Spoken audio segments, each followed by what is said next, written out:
into Wales. Wales through a goal, slots it beyond Foderingham, and the Millers are in front in the South Yorkshire derby. And for the first time in 42 years, Rotherham United win at Bramall Lane.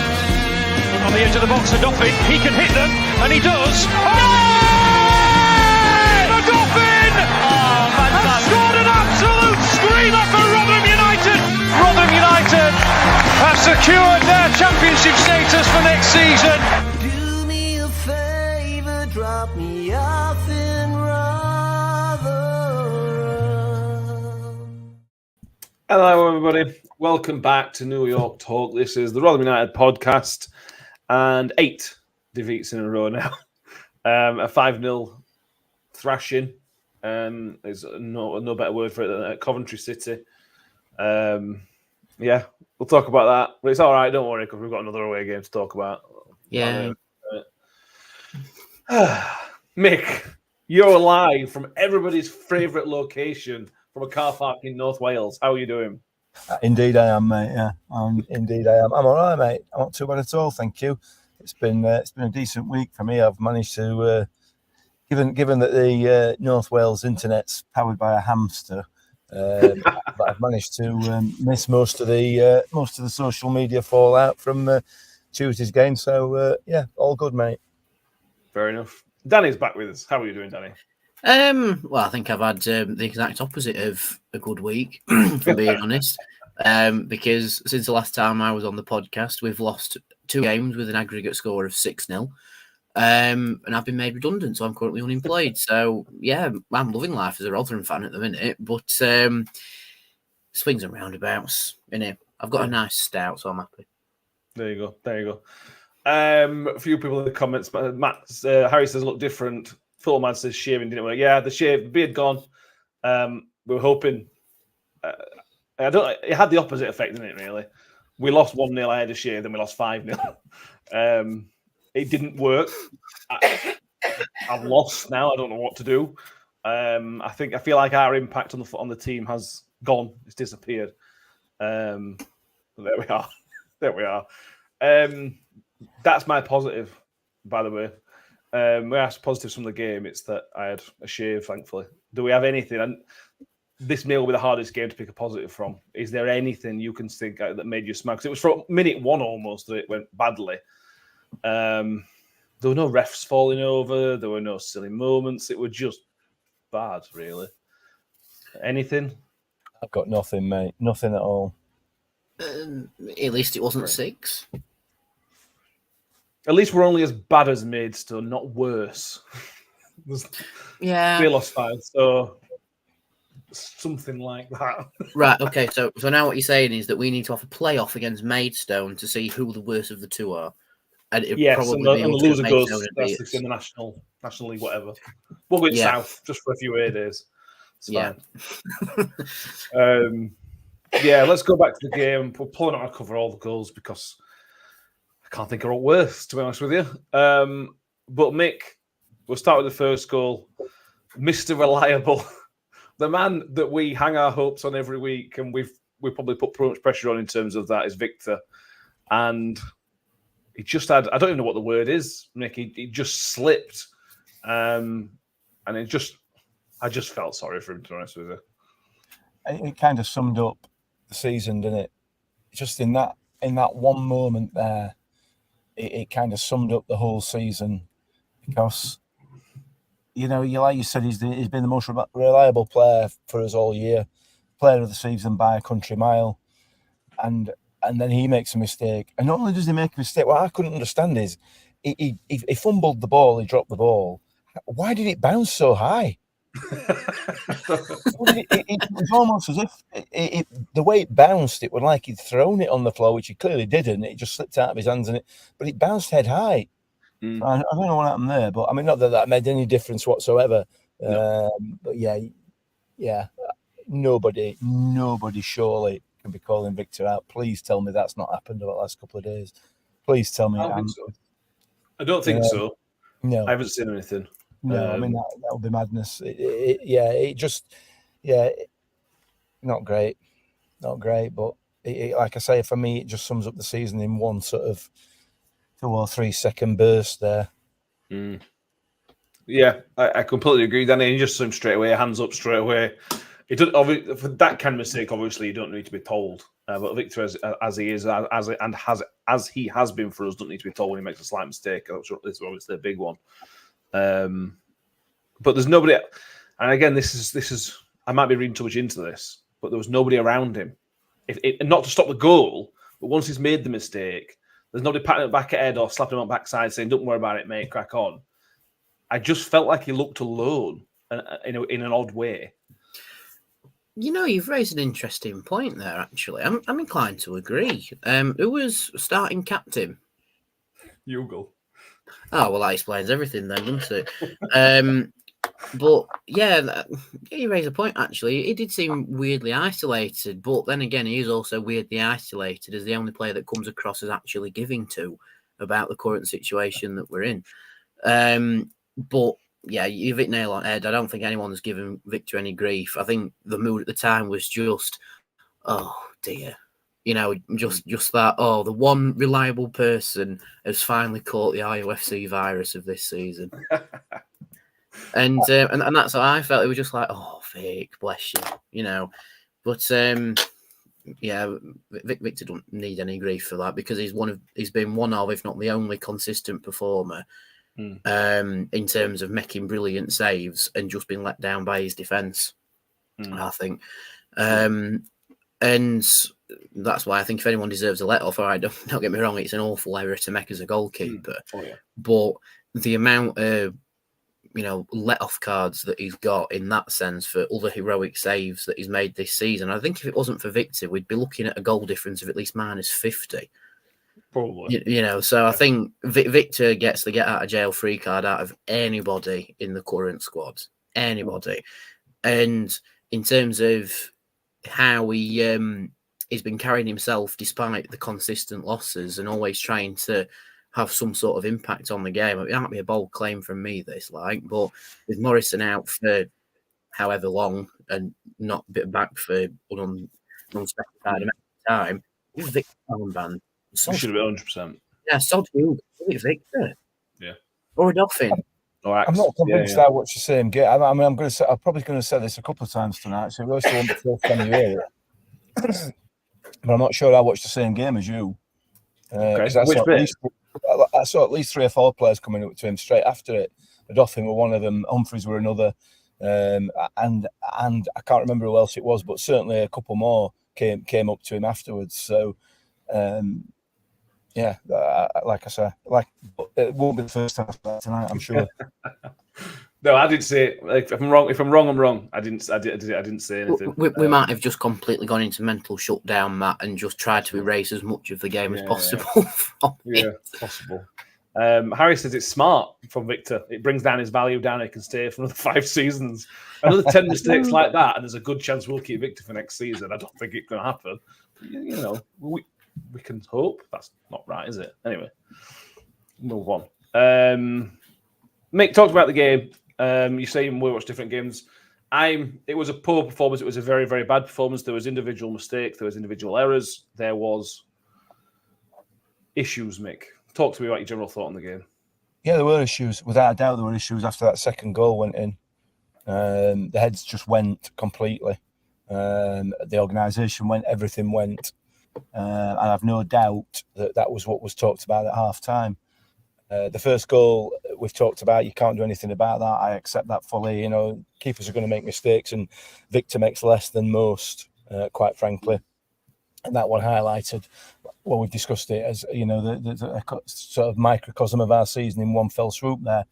As far as the second goal is concerned, it should never have happened. It should never have been at that end of the pitch because we should have been either taking a free kick or a penalty at the other end. Absolutely no doubt in my mind. And they then go straight up the other end and score a goal.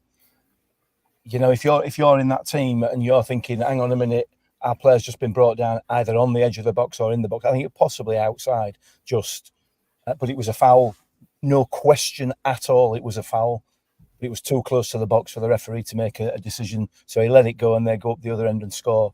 As a player at that point, where is your head? Where is your head going to be? You know, you're just shot. You've had all all the performances that have gone before you, and here you are within 5 or 10 minutes, 2-0 down, to 2 goals that should never have been. You know, you're basically just rolling around on the floor, and you're not just getting kicked by one, you're getting kicked by everybody. So I don't. I'm sorry. I just feel that we're ready. Everybody's ready just to kick them all while they're down, and that passage of play there for those 2 goals just sums it up for me. You know, the heads have gone. The organisation for, I think it was the 3rd goal. The organisation of the defence from the corner, was that the 3rd goal? Was woeful. I think so. I can't remember. One of the goals, the one from the edge of the box, was an excellent strike. Nobody's stopping that. But the ball, even in that one, you know, the ball getting out to Sims on the edge of the box takes a horrific deflection off a defender that could have gone anywhere, but it didn't. It went straight to Sims's feet, who slotted it away beautifully. Yeah, I feel for him. And I know nobody else does, and I don't really care, to be frank. I feel for this set of players. I genuinely do, because they're just getting absolutely battered all over the place, on the pitch and off the pitch, and it's just not right. It's just not right. That's my view. But the bottom line is we shouldn't have gone 2-0 down, in my view. Mistake from Victor and a mistake from the ref put us in that position, and then from that point on, the heads had just gone for the rest of that half. I'll stick with you on this one, Mick, because it's another defeat. It's another big defeat. And Liam Richardson's been in the building for a few months now. We're now talking months now rather than weeks. And we haven't seen an improvement from the mentality side of things. No. And that has to be job number 1 when he came into the building. Because Liam Richardson phrased since he's been in the building. That had to be addressed to an extent. I'm not saying day 2 everybody's high-fiving and, you know, hugging and everything's sunshine and roses. But if anything, the morale of the players and the fragility of the players has actually gone down slightly under Liam Richardson, so the last month or so. So we're not seeing that improvement from that side of things, where I would have expected to see something. I'm not expecting miracles, but there's just that lack of positivity and belief is still not there. If anything, it's worse. Yeah, it is. It is, without a doubt. And I mean, I'll put this out to everybody. Specifically, what are you expecting Liam Richardson to do with the mentality of the players? Specifically, what are you asking him exactly to do to improve the mentality his job, though, of isn't it? the players? I'm not. Yeah, but yeah, that's part of his job. Yeah, the other part of his job, the main part of his job, is coaching them and getting them organised and making them better footballers. The psychological side of it is a completely different issue, and we've had this virtually, probably, I would argue, stemming back to the Blackburn game, probably at home, is when it really started to sort of go downhill from that point onwards. That was the first game. That was the first home game. Well, that's when it started to go downhill. That's when we started getting kicked, and we've been kicked ever since, and they've not got up. And I accept, you know, we've all got this mentality at times of come on, lads, strap a pair on, grab yourself, you know, get yourselves together and man up, essentially. But it's not that simple, and we all know, all of us deep down know that it's not that simple. And when you're getting battered week in, week out, as a manager, I have no concept whatsoever as how you would turn that around. I genuinely don't. And I'm not saying we haven't got players in there that are not particularly bothered about fighting for the cause, but we've got a lot of players that are, but they can't. They're just absolutely shot. And I know it is the manager's responsibility, but specifically, what are we wanting him to do? How exactly is he going to address the mental approach of these players to a game all the time for the full 90 minutes? How is he going to do it? I'm not a football manager. I don't know. That's not my exactly. But I didn't apply for a job that I knew the situation for. This is if somebody's mentioned on here Danny Roll, and I know this is different because he's a different kind of manager. But you look at the difference that man's made at that club. The positive air. I'll go to you, Danny. The positive air around Sheffield Wednesday is basically down to the manager and his staff. His staff that he's brought in. But Sheffield Wednesday were where we are now. They were there in October. They were on the floor. The players didn't the players didn't like the manager, whatever. But Danny Roll's come in, and the place has transformed. We haven't seen that step. And I'm not saying which time let's get rid of the mission. I'm not saying that. But 8 games on the row, you've got to ask the questions. Where's the improvement on the mentality side of things? So if we're saying players are crap, let's ignore that. Where's the improvement on the mentality side, which is Liam Richardson's job? I think partially with the Danny Roll situation, and as much as it pains me to praise the ones from over there, I think the main difference is that Wednesday had the untapped potential in them, and it just needed someone to come in and find that that motivational place for the players and find whatever it is that keeps Wednesday ticking. Because I'll stand by this and I'll die on this hill. Wednesday played against us exactly how we should be playing in the Championship, but we don't. And I think Wednesday had that untapped confidence of like, we could actually be here. We are actually good enough.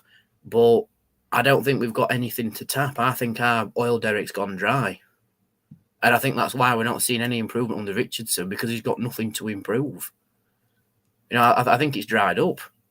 I think the motivation to have any sort of fight and guile in this division has just gone. Whether that's whoever's mistake or fault, even though I don't think there is a fault at it. I think it's an accumulation of a multitude of factors. It's just gone out the window. And we saw against Coventry, thankfully it was on Sky, so we were actually able to see this. Richardson came out 2-3 minutes before the rest of the squad. I've never seen a manager come out that much earlier than the squad that is managing or coaching or whatever. At the start or at half time, because he did it at half time as well. Yeah, at a half time is what I mean. Like, he's gone in, given them whatever 2p that he had about the first half, and he's come out and said it was the worst 45 minutes he's ever seen as a manager, which is some claim. No, in his career, not just a manager. In his career, that's even bolder claim. And it sort of gives off the vibe that he's gone into the dressing room, verbally slapped them about, come back out, and he's having a breather. So I think Richardson's just like, I think he's got to the point as well where it's like he's tried what he's got in his locker and what's worked for him in the past, and he's just like, there's nothing else to give. That's the vibe I'm getting off the players. There's nothing else to give in it. And I'll be right. Not to interrupt you, Danny. And I feel like I'm not. I want to speak without digging him out, because I think he'll do a good job next year. If he's got nothing else to give now, where do we go from here? Because there's going to be tough times next season, and the pressure for promotion is going to be. The pressure to stay up weren't really there this year, were it? The pressure for promotion will be there. I get that. Whereas next season he will have a multitude of signings that will be his own. True. But I think the only players that we're getting at least the best of the current situation out of are the players that know how to dig themselves out and motivate themselves and keep themselves going, which in my opinion is Victor, Adoffin, and when he plays Rathbone, even though Rathbone comes across like he's trying too hard a lot of the time. Yeah. Maybe Klukas you could chuck in there as well, but you see players like, and I know I'm gunning for players and I don't normally do that, but it's the same week in, week out when we see him. Like, for example, Cafu, I don't know how to motivate him, because what else can you do? You've got it laid on a plate, like, right, we are playing for pride. We are playing for the pride of this club that represents its town. There's no other team in this town, and it's surrounded by a city and bigger clubs, right? We're probably going down. It's a case of when, and if not if now. So let's give them something to cheer about, at least pride-wise. But they've not even got that now. They are going out to lose. And I don't even think it's a case of Richardson's tactics anymore. They just don't care. That's the vibe I get. anyway. It's just that they don't care.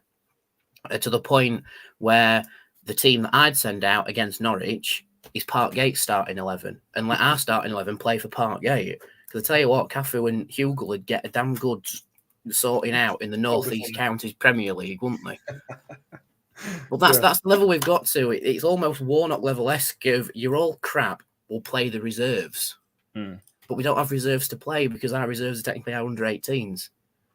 So it's like, what do we do? What do we do other than just try and do something with this weird ball of concrete that's taped together with duct tape that we've got as a starting 11?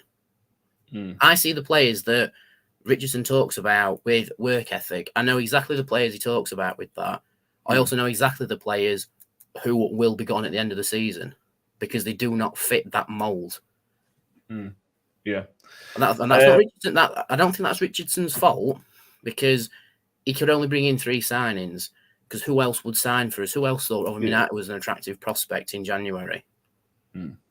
So rocking an hard place for Richardson, which is why stick with him until next season and then judge him as much as you like. If we are bottom end of the table after 10 games, then I agree, he's not got the vibe of the club at all. But you can't judge him on this season because he's got a broken record to begin with, and he's trying his best to get a tune out of it, even though there's no tune to get anymore.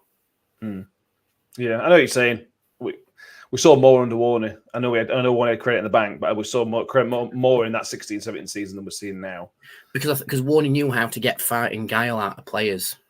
But that's what. Yeah, I know. But that's what we're.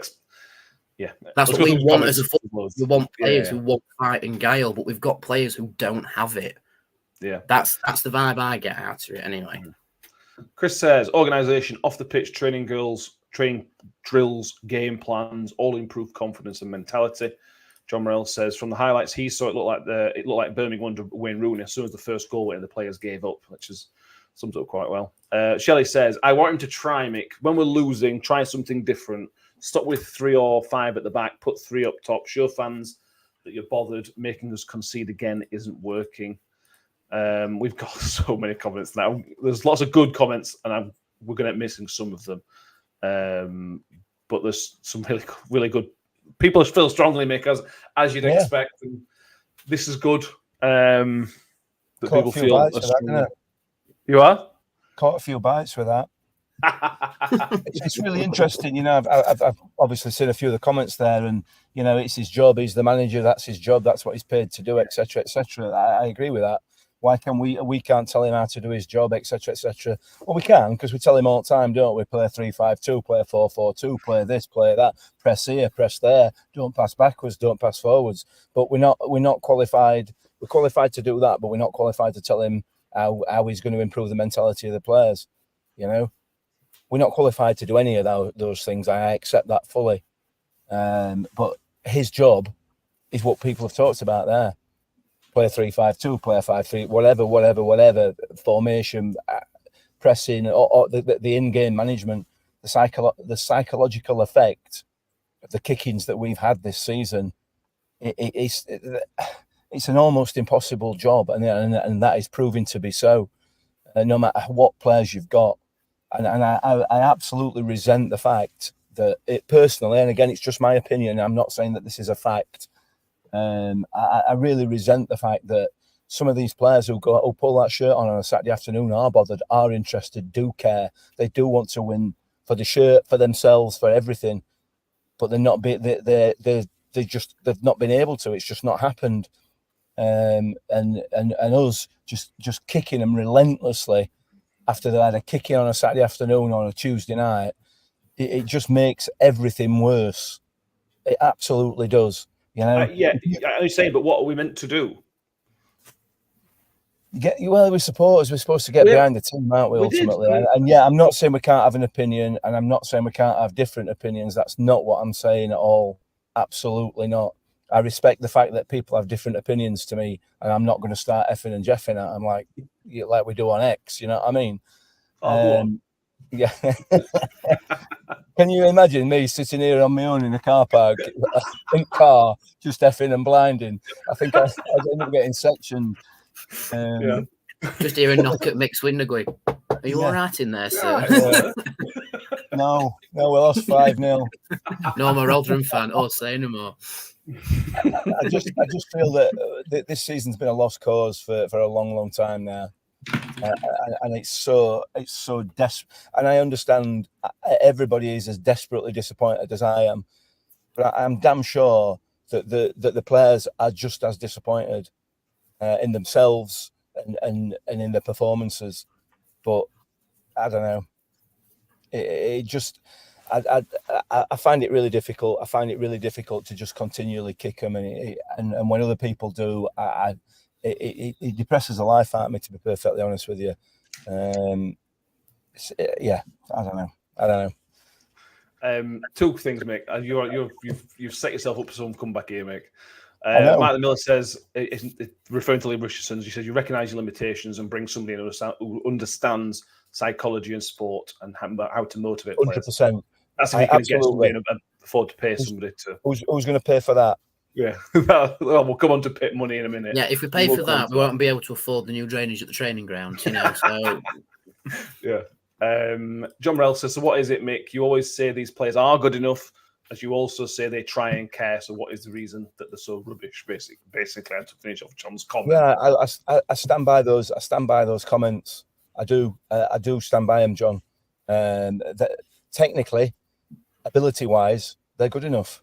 I still have no doubt about that. But they are a team of individuals. They're not a team.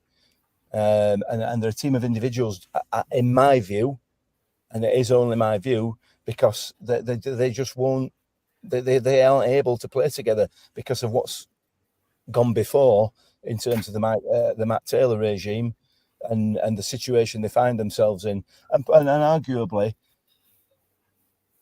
no training facilities. I mean, that's scandalous. That's absolutely outrageous. You know, we're not able to train properly. Over and above everything else that's happening out there on the pitch. Off the pitch, they're getting absolutely hammered week in, week out by the people that are supposed to be getting behind them and supporting them no matter what, thick and thin and all that.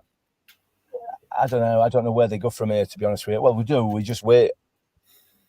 Pray that these 10 games pass as quickly as possible and get the hell out of it. Here's a question with the training ground. Like, I know we're slightly going off topic more because all the ranting's actually giving me a headache, or it might be the stout, but anyway. So in the interview that Tony Stewart's done with the Advertiser, he said that it says that we lease our training bit of Roundwood from Tartar Steel, right? I actually thought it was from Roundwood Golf Club, but anyway, we'll gloss over that. So if we're in the business of leasing training facilities, we'll ignore the fact that we also owned a plot of land in Tinsley / Brinsworth, whatever, and that never got used. We'll just ignore that for just for now. So if we wanted to lease a better training facility, why haven't we looked at Shoe Park? Funnily enough, where our under-18s play, right? Yeah. As a temporary solution until we get a better training facility, or put some major work into Roundwood. Or here's an idea: now that Sheffield United are building a brand new training facility indoor in Totley, why don't we lease their academy training ground off them just as a bit keeping that academy? Exactly. So why can't we just get here? If you have a bit of money off us, can we play there as well? Yeah. You know, there were options, not just to apparently throwing 2 million at Roundwoods. You know, the facilities are already there at Shoe Park that we could use because we use it anyway. Yeah, it doesn't add up, and I get there's drainage issues because at Roundwood they're playing on the old cricket pavilion, you know, so the cricket pitch tends to not have drainage because it's a summer sport. But again, it was talked about before when Matt Taylor came in about the drainage issues. So why wasn't it sorted there and then? Why has it got to this point now? And then finally Tony's gone, oh yeah, we'll go and sort it. Well, and we also want to use the top pitch. We want to use the top pitch where Parkgate play on. The games get postponed all the time. Yeah, exactly. Parkgate have got a Lord knows how many game backlog. where they're going to be playing Saturday, Tuesday, Thursday, Saturday for about 5 weeks. Yeah. Which even we didn't do in the Championship when it was horrific weather. And we want to use that as part of our training facilities. No, we need to build somewhere we need to get somewhere that's on a hill for a start and above the water table, because apparently Brownwood isn't. So it's like Shoe Park. It's across the road from where we were going to build the training ground, but didn't. And our academy play there. I don't remember us postponing academy games, or it's not been mentioned. Can't think of any. No. Let's move on to talk about training facilities. Before I do, I can see I've got like a few hundred people watching tonight, like massive numbers. Please do subscribe and like the video as well. And I know this is a crap season, but you all watching and participating in this show shows that we all still really passionate about the club, and you all that's commenting, listening to the podcast, and everything else. So there is that to hang on to, that we all still care. I want to talk about training. Tony Stewart said there's been £2 million spent on the training base. Obviously, the specifics of that are unknown.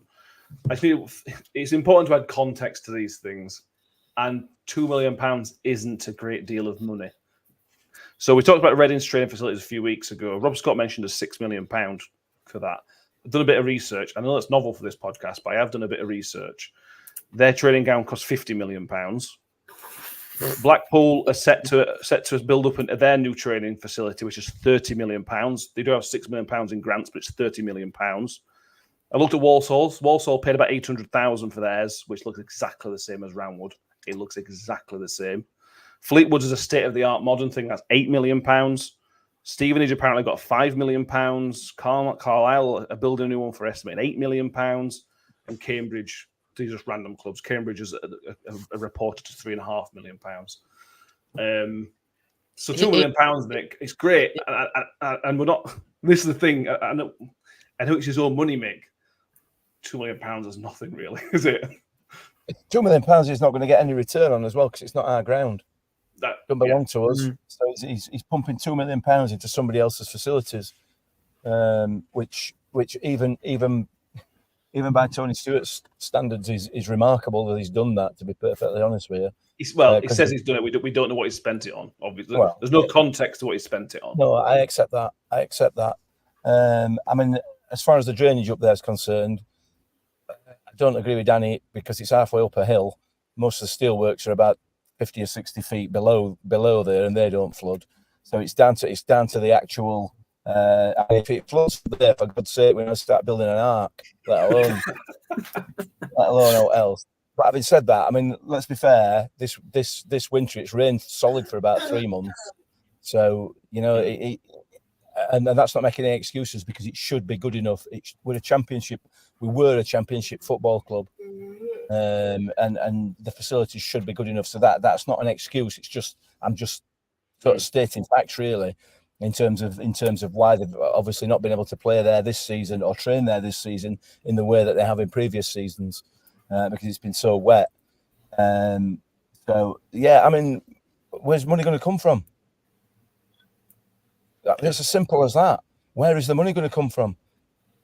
Because, well, we could do a Blackpool and ask Rotherham Council for some money, because that's going to happen, isn't it? Yeah, they're so busy spending all their money on diversity departments and things like that. And bike lanes. Not on what they should be. Let's be fair, they can't fill potholes in road, let alone build a training ground. So that's not going to happen, is it? But if that's the case, that's fine. If you can't afford a new training ground and you can't afford to upgrade it, just tell us you can't afford to upgrade it.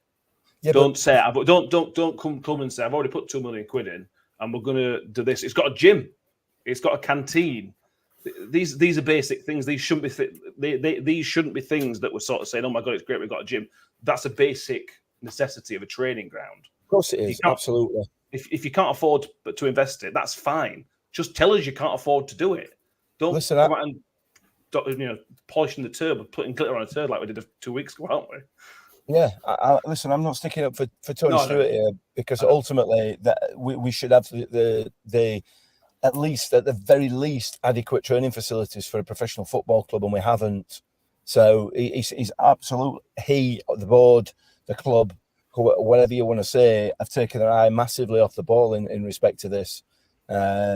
So, and we don't know what conversations were taking place behind the scenes when Paul Warren was here in terms of the facilities. I'm absolutely sure that he will have been in his ear as well as Matt Taylor and Liam Richardson. So, I'm not sticking up for him in any way, shape, or form. But ultimately, the cash has got to come from somewhere, and the accounts are out. We've seen the accounts. We know where the money goes. We know how much money comes in, and it's not a lot. And we're massively overachieving based on, if you only base it on cash and finances. Football's not only based on that. We all know that. But yeah, it's not good enough. It's absolutely not good enough. On finances, I will just point you all the Price of Football. If you listen to the Price of Football podcast, which I do recommend, they've done a little section on Rotherham United this week. Bearing the accounts of today's episode, it's Thursday episode. There's a bit of thing on Rotherham United, praising Rotherham United as one of the good guys. We found the positive for this week, lads. We found the positive. They refer to us as one of the good guys in football in terms of how we run, which is fun. So get that listen. You should listen to Price Football anyway, because it's really interesting and gives you context on everything, but particularly when it comes to us, that is recommended. Yeah, Danny. Tony Stewart also mentioned he quoted it.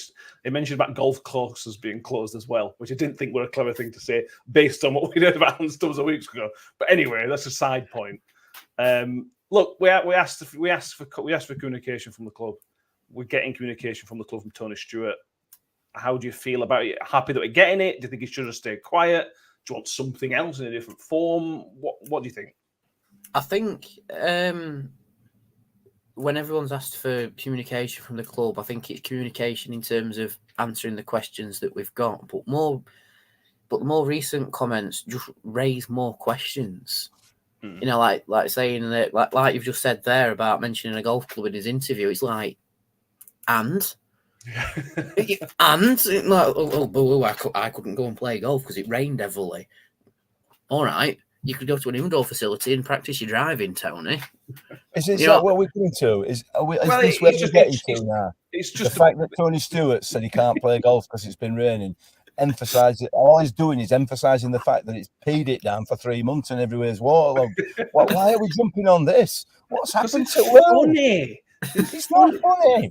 It is funny. It is a bit. It is a bit. The chairman of a football club for a football interview mentioned that he couldn't play golf because it rained. Because he famously loves golf. Yeah, all we're doing is removing context, aren't we? Let's remove the context, and then we can. He did say it. He did say it. But what's the context? The context is that everywhere's waterlogged, like the training ground. All I'm saying is the last interview that I saw that connected Tony Stewart and a golf club was the one that Alan Stubbs gave. That's what I mean. It didn't. Yeah, exactly. It didn't feel it. Yeah. You're better not saying it is what I'm trying to say. In my opinion, like what we've seen this from Tony before, he's not the most media savvy when it comes to some stuff. Yeah. I mean, for all we know, the 2 million that is invested in Roundwood might have gone behind the bar in the pavilion. For all we know, probably. Should we start a rumour? We start to do rumours. Mick will be with that. But no, it's interesting that you say he's not that media savvy, and then Rob Scott gets criticised for being media savvy and talking in cliches. So which do we want? Which would we prefer? Rob Scott. I prefer Rob Scott getting the answer to the questions that fans have. Basically, what we're saying then is that we'd sooner have somebody just towing the corporate line and giving us no information whatsoever, but just sort of saying, well, we're looking into it, blah blah blah, and giving no information at all, than somebody who tries to put context in stuff and gives you an example of why things are as they are. It doesn't make any sense to me. Listen, I've got a lot of time for Rob Scott because in my opinion, again, he's done a very, very good job at what he does. He's very, very good at the recruitment in recruitment, and I'm sure as director of football, he'll do a very, very good job. But when he's interviewed, even an interview with the Rotherham United press team, his interviews, he doesn't actually say anything. There's no actual content, no substance to what he says. It's just towing the corporate line. Tony Stewart doesn't do that. He'll never do that because of his age, because of who he is, the type of person he is. Which would you prefer? I prefer someone who reads the room as well. Like, given the current state of what we can call football, I don't want to hear about how the golf facilities were. I'd rather him just say it rained and it affected the club quite severely, more severely than people realise. And it gives you food for thought, as if you go, oh yeah, maybe he's got a point. Actually, didn't think about how bad the weather was over the last winter or so. But then to give the context of golf club, it's like, well, why mention that? Why not mention, say, at one point Ramble was under, 2 foot of water and we couldn't trade on it for X amount of months. Listen, ultimately, sorry, Matt. I am not sticking up for Tony Stewart. In my view, I think he's taken us as far as he can do. I genuinely don't believe that he has the ability. Ability is probably not the right word. He doesn't have the financial muscle to take us any further than he already has done. He's done an unbelievable job in getting us to where we are.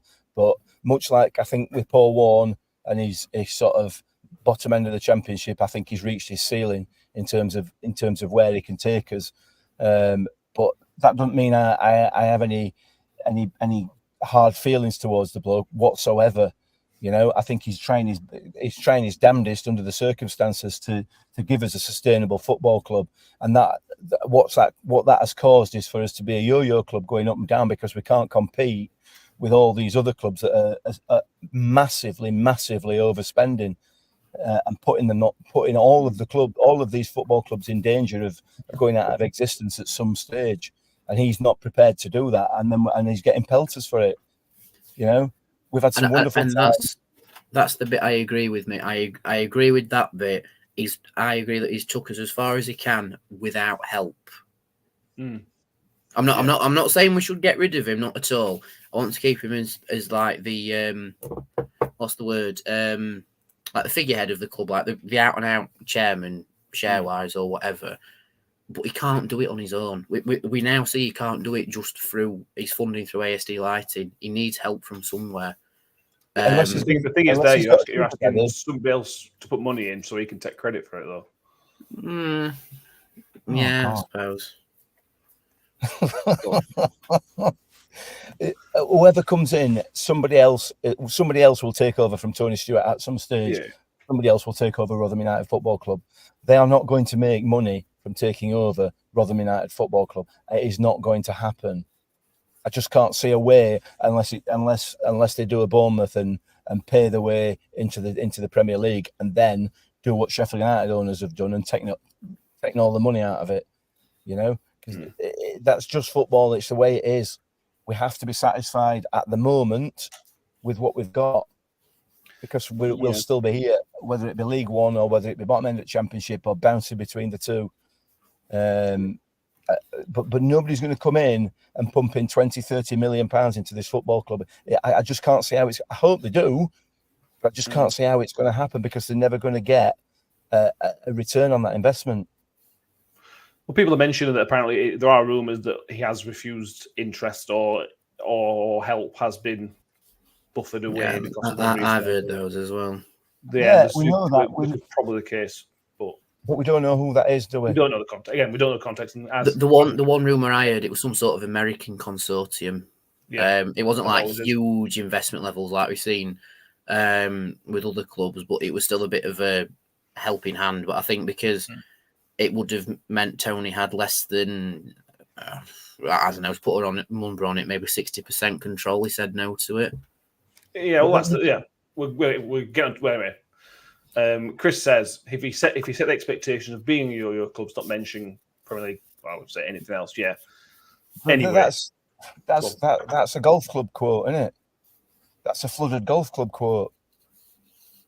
But that's why it's very important. Let me put this question out to you, and people can answer this in the comments. Do you have a dream of Rotherham United playing in the Premier League? As a fan, yeah. Yeah, right. But if I were in a butcher, I wouldn't be competing with Morrison's, would I? But that's precisely what he said. Yeah, that's what he said this time. Yeah, that's what he said this time. In the past, he's been a bit more open about trying to get to the Premier League. This most recent time, he mentioned it almost in passing on the most recent interview he's done. He's been a bit more, I don't know what the word is, forthright about his Premier League dream in the past. But do you want to be in the Premier League, Mick? That's a whole different question, isn't it? That is a completely different question. I think every fan wants to see the club in the Premier League at some point. It's just in what means do you get there? Yeah, I think, and in what means do you try and sell the dream? I think, and like you say, Matt, in the past, Tony's tried to sell the Premier League as a realistic dream, whereas I think even in himself, he's realising it's more of a pipe dream. Yeah. But again, but I'll stick to to this, and I've said it as half joking in the past. In my lifetime, I think we've got an FA Cup in us. You are a dreamer. As I say, in my lifetime, so there's probably another 80 years worth. Are you planning on living another 150 years, Danny? It took Leicester 120 years. Yeah, true. Right, we could talk about this all day, and we've got another 10 games to review and preview, so I certainly will pick this conversation up again at a later date. Let's just tick off the Plymouth talk. The Plymouth game has been moved to a Friday night, which is great news for Plymouth fans. I understand it's probably something to do with contractual obligations of Sky picking certain games. Why they've picked that one for Plymouth, I don't know. I could think of 4 or 5 other games which would have been better televised, but there you go. So that's sad for them one. The news of the day, Mick, and you can pick this as good news or bad news. Daniel Haller is officially not a Rotherham United player. His contract has been mutually terminated, I think the phrase. I'm kind of surprised they've done this, to be honest with you, Mick, because I just assumed it'd be we're just not picking up his contract end of the season. It seems an odd time. The timing seems quite odd. Get him off at wage bill. Save a bit of money. You'll start to pay him, though. You can't just say bye-bye. It's a mutual termination. So there'll be a mutual termination, then that's the contract's terminated. There's no more payment. Yeah, but there'll be an agreement to pay. I read it. I don't know. I've no idea. I've no idea. Maybe he's got somewhere else to go. I don't know. Another club. I mean, not dance at shop. He'd probably get sent out. Probably get kicked out at shop anyway. Get red carded by store detective or whatever. It's good. It's good that he's gone. I saw a comment on X earlier on from Steve Exley, and I do agree with this. There were times when I felt that he were a good buy, and then all of a sudden he just sort of imploded. It was unfortunate. His tenure with our club, because he's a decent player. There's absolutely no doubt about it. He just had a couple of rushes of blood that cost us dearly. Again, another couple of incidents where we took a kicking of our own creation in his case. But yeah, it's good that he's gone. It's good that he's gone. Good for him, and it's good for the club. So yeah, it is. John says mutual termination suggests it's probably took quite a long time to sort out a payoff. She says other than 2 sending offs, he was better than what we've got. He thinks better than Morrison. It was quicker than Morrison. It was certainly quicker. Shocking attitude, though. Yeah. Well, it didn't look great. Martin Miller says, yes, of course, we want the dream of playing the Premier League. Agree with Shelley that don't see it. And Danny, does that mean your time will get through to the 4th round of the FA Cup? Can you even dream of a 4th round appearance? Well, we've made it to the 5th round, so I suppose that's the target just for now, to get to the 5th round minimum. Then as soon as we're past that, who knows what's going to happen? Yeah. I just want to bring this up. Glenn from the Sky Blue Hub said Maidstone played better than Rotherham in terms of I was a commentary fan. Because they played for pride, that's why. Yeah. Harry asked about the presser. I assume there's a presser tomorrow, but the pressers are so inconsistent at the minute. William Richardson. We didn't get a pre-match presser to Coventry. I'm assuming he hates doing them. I don't know. But under Matt Till and Paul Warren, there was one before every single game. Even when we played 4 times a week, I'm sure Warren still did one. So it's interesting. I'm not surprised. He's probably sick of getting kicked in nads every time he does one. It's his job, isn't it? Oh, that's it. Yeah, my apologies. Yeah, of course. Yeah. Well, when you become a football manager, you know you have to do it press. I didn't Not mean football, that. not football manager where you can send your assistant and don't do any of them. That's not what I was talking about, and you know it. But anyway, there you go. You were fuming, by the way. If anybody watched the post match on Coventry, you could see him in the first couple of minutes. He was so angry, or certainly looked angry as well. Angry anyway. Which tends to suggest he may well be trying to do something about the psychological state of our footballers. Just saying, because otherwise he wouldn't have been quite so cross. He'd have just gone, oh well, look at them, they're on the backsides. But he weren't, because he'd obviously done something. He'd obviously spoken to them and explained to them what he expected of them. Should we go 1-0 down or whatever, 2-0 down, and they didn't do it. So he's clearly making some effort to try and address the situation. But it's a lost cause. We've said it's been a lost cause for a few months now. In reality, and in my view, it's been a lost cause as a result of the Matt Taylor tenure. That's my opinion. Russ Vernon says he's been told that Liam Richardson is a big lover of the media. Doesn't come across that way, does it?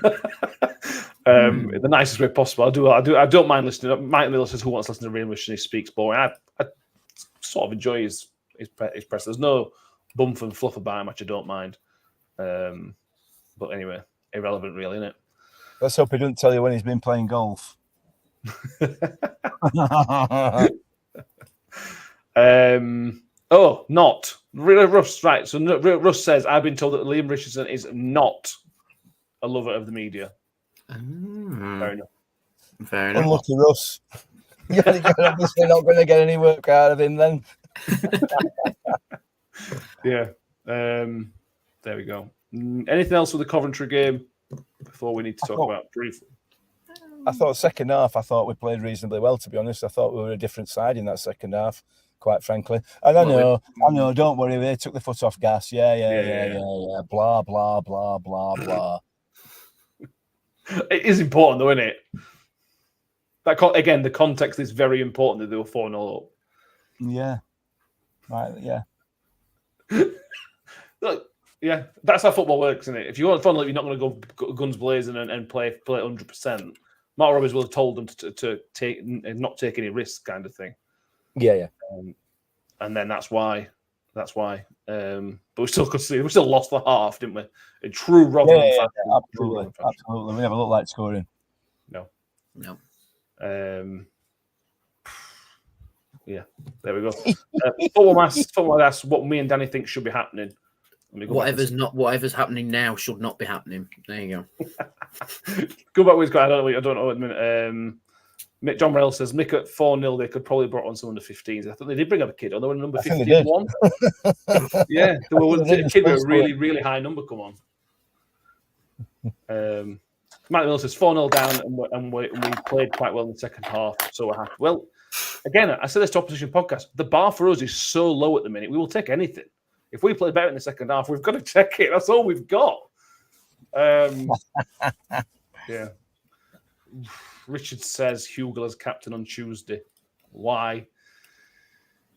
Good question. Yeah. I did a Norwich podcast today, and every time I speak to him, they ask me about John Hugo because he's really popular in Norwich. As you'll have seen, I went to the Norwich game on Wednesday, and I felt really bad because I sort of said, I'm really, really sorry, but he's been rubbish this season. That just sort of reeled off a few things. Mick, we've heard that John Hugo was a good leader last season. Because when we were struggling for captains because of injury, whatever, Hugo was kind of a go-to guy for Matt Taylor, and it seemed to work. But at the minute, like I said, I don't know if I tweeted this, we've talked about it, but he's really struggling. He's really struggling, and he's hurting us more than he's helping. And giving him the captain's armband over Hacks, for example, or even Victor was a really, really odd decision. Really, really odd. And I think for me that sets a tone. I don't know you, but for me it sets a tone. We don't know what John Hugo's like as a player on the training ground and in the dressing room, do we? We don't know. We only see the part of him that's on the pitch playing the actual game. I'm not surprised Norwich fans like him. I'm not surprised at all because he will have undoubtedly won them thousands of free kicks. There's no doubt about that. But it doesn't happen when he's in a Rotherham shirt. That's a fact because we see it week in, week out. and that's why we get so frustrated with him. So, you know, maybe he is. None of us actually know because none of us are there, you know, in training and in the dressing room. So, from the outside, it does look like a strange decision.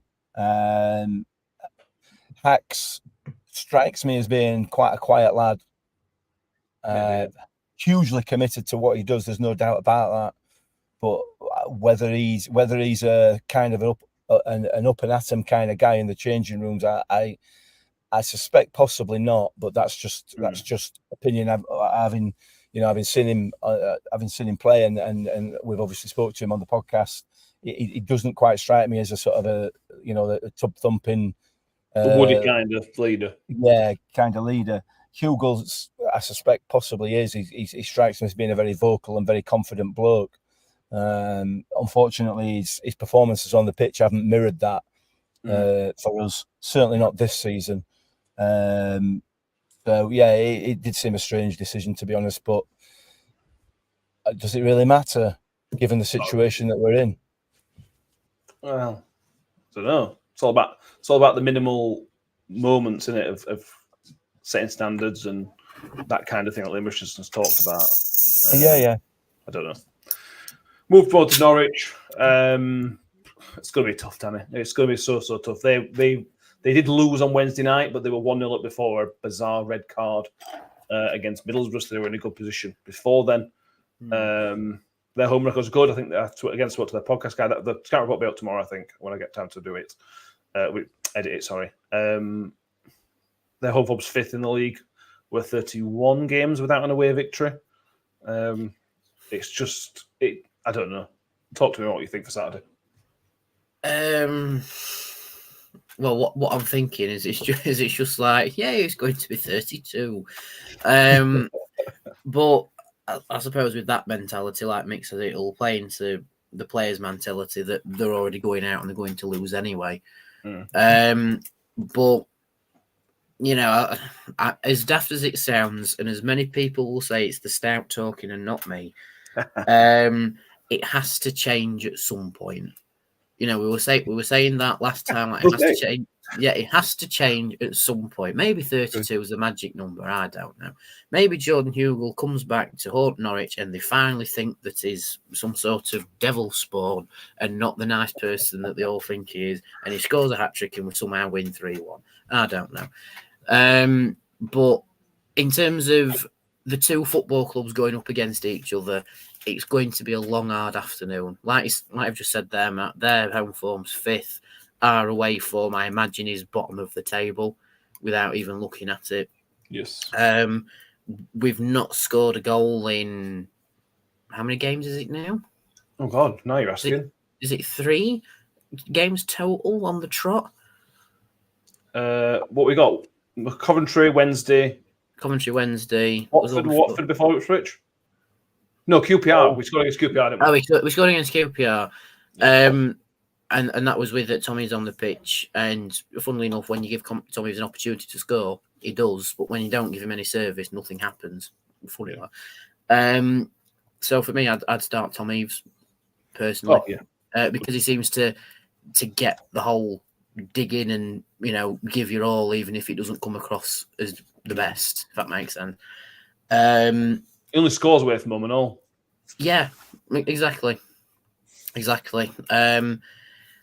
So, but in terms of, like I say, in terms of football clubs going up against each other, I'm not expecting a lot, to be honest. I'm not expecting a lot. I'm hoping and praying for a response, at least, from the performance against Coventry, and we have a better first half. But Can in it be terms much worse? Only Sheffield United had a worse half than them. Yeah, fair point. But I'm hoping to, as some sort of response, and we sort of come out the blocks a little bit more and don't pass it about too much in our own half, because I was keeping count for like the opening 15 minutes until I completely lost interest in the game, truth be told. And the majority of our forward passes were in our own half. So it's like maybe a bit more progressive play in the opposition half. And maybe Norwich will underestimate us. It's ifs and maybes, but that's the level we've got to.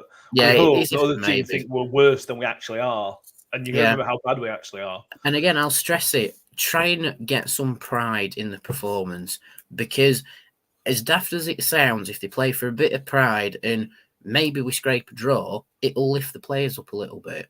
If we somehow snatch a win, it'll lift the players up even more. But it's getting into that mentality of going, right, today's the day. And we've not seen it so far. Maybe we can get it in the Norwich game. I don't know. More hope than expectation. Yeah, exactly. Matt Goodwin asked on Twitter if we could talk about the pedestrianisation of Norwich city centre. Mick, I don't know if you've got anything to add on that. Well, it's another one of these. I can put my tinfoil hat on if you want. And if you start talking about 15-minute cities and things like that, we're desperate to get people out of cars, aren't they? So, we don't want people having independent transport. So that's what that's about. I know about all about that being in Wales at the moment, and these 20-mile-an-hour speed limits that I think my understanding I've heard here in Wales. So this might be happening in Norwich. Was it Mike? Did you say? Matt Goodwin. Matt. I understand that they're planning here in Wales to bring in a law that means if you're driving a car, somebody's got to walk in front of it with a red flag. So, but if they do, they'll have to slow down to keep up with car behind them. So I think that's what's happening in going to be happening in Norwich. By the sounds of it as well. Fair enough. It's an odd ground. If anybody's going, it's like in a dip. It's quite weird for a big massive stadium. It's quite weird. Well, big massive stadium for a decent sized stadium. Matt Miller says we'll get stuffed. Can anybody realistically see anything else? A team who doesn't appear to care, whose confidence is rock bottom, with a boss who's made no impact, doesn't bode well. Mick, anything? Give us a chance. Give us a puncher's chance. I mean, I can't believe I'm going to say this, but I probably agree with Mike there. No, I don't. I mean, I agree with the first three words. I think we will get stuffed.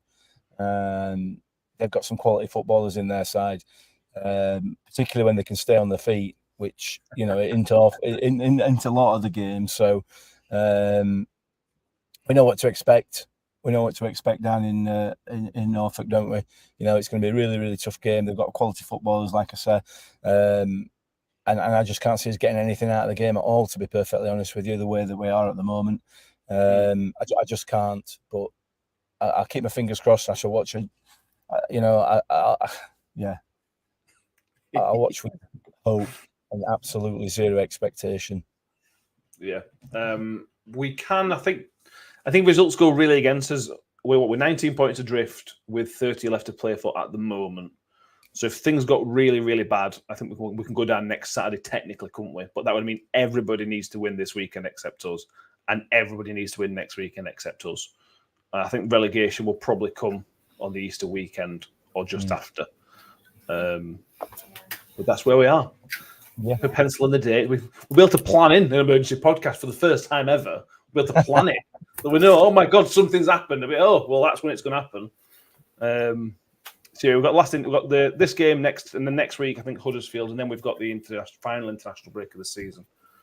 Which we'll do a mailbag episode for that one. For that Sunday, we'll fill the time. We'll have some fun, and have a mailbag episode for that Sunday. So if you want to start getting your questions in for that, some serious, some stupid. Please give some stupid ones as well, because that helps pass this season. And if you've got a random football fact to send in, please do, because we all love those, don't we? We love a good start, but just football and symmetry, something like that. Yeah. I would class doing the double over Norwich as symmetry, because they're one of the few teams we beat as well. I would accept that this season.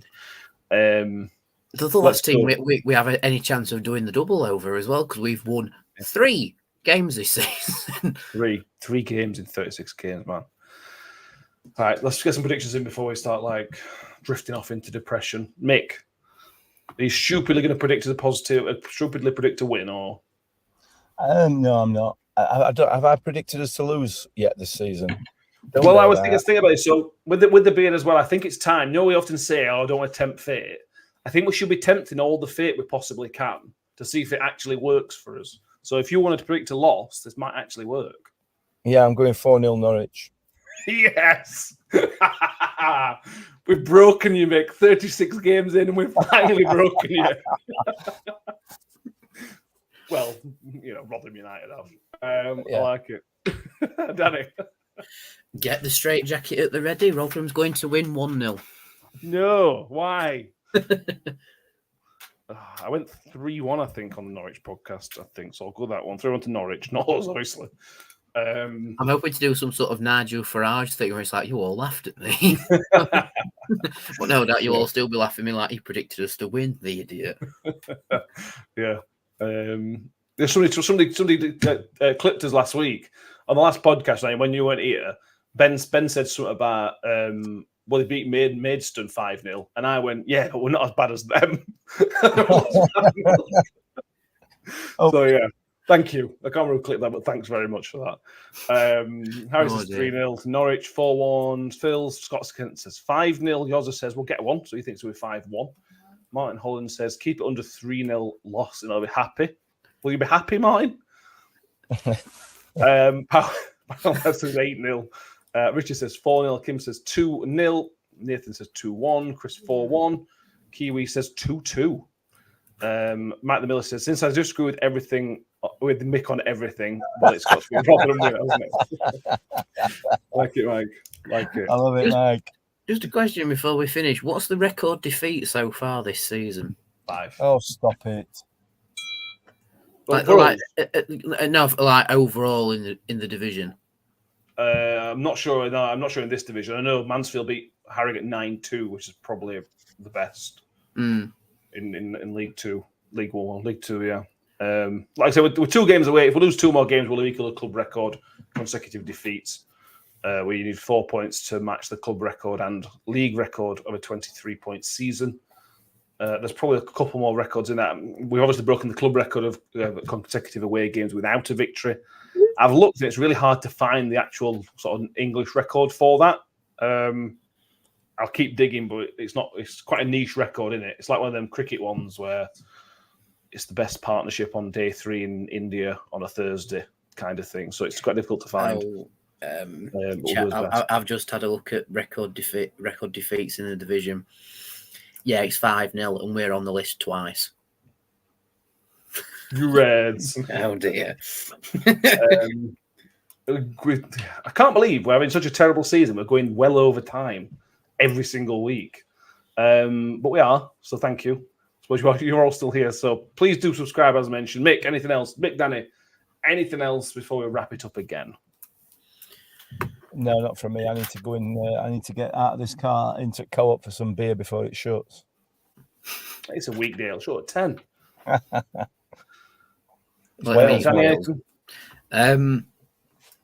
No, not really. Hope we all have a nice weekend. I think we have a lovely weekend. Please find me a positive, as we always ask you to do. I will stretch it out this time.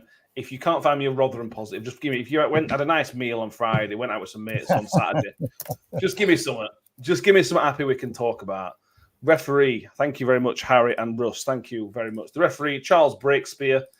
The EFL have been quite clever here because he's not reffing a championship. He's a League One referee. He only does League One games. So the EFL getting us ready for League One. I think last referee does against Oxford in 2022, 21-22, a 2-1 victory at New York Stadium. The other one you'll maybe remember is he refereed the 1-0 loss against Sheffield Wednesday in the Carabao Cup in 2019. Is that the Oxford game where we came from 1-0 down to win? I don't know. We won 2-1. Penultimate game of that season. Oh, I remember. It is where Victor jumped into the crowd at the end of the game. Yes, it is. Yeah, I remember that one. Oh, that was a good day, that. Yeah, it was. Please bring the sunshine with you, Charles. We'll ask one last question, Mick. John Morell says, here's a positive. Bamford isn't the only cheat this season. Have you seen the Hull City handball, Mick? I haven't, no. Unfortunately, because I mentioned about the Wi-Fi, obviously he is appalling.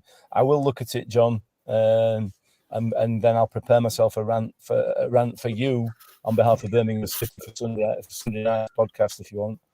It's Bamford-esque. It really is Bamford-esque. The Birmingham podcast guest starring Mick Lax from the New York Talk podcast. This is where football's going, though, isn't it? You know what I mean? This is cheating. Just it's rife, isn't it?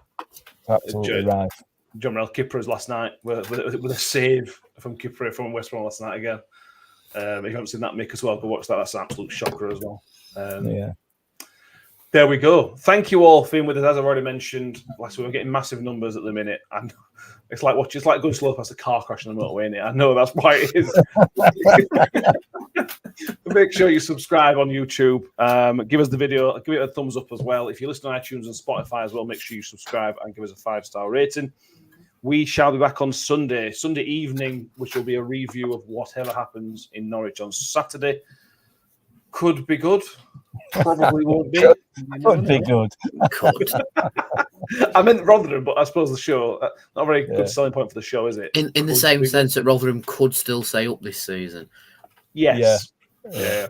Anyway, thank you all. It's been an absolute pleasure to be with you. If you join us, we'll be back next time. Mick, Danny, and anybody else. Thank you for watching. Up the Millers. Up the Millers. Up the Millers. It's a Wales through a goal, slots it beyond Fodringham, and the Millers are in front in the South Yorkshire derby. And for the first time in 42 years, Rotherham United win at Bramall Lane. On the edge of the box for Doffin, he can hit them, and he does. The Doffin has scored an absolute screamer for Rotherham United. Rotherham United have secured their championship status for next season.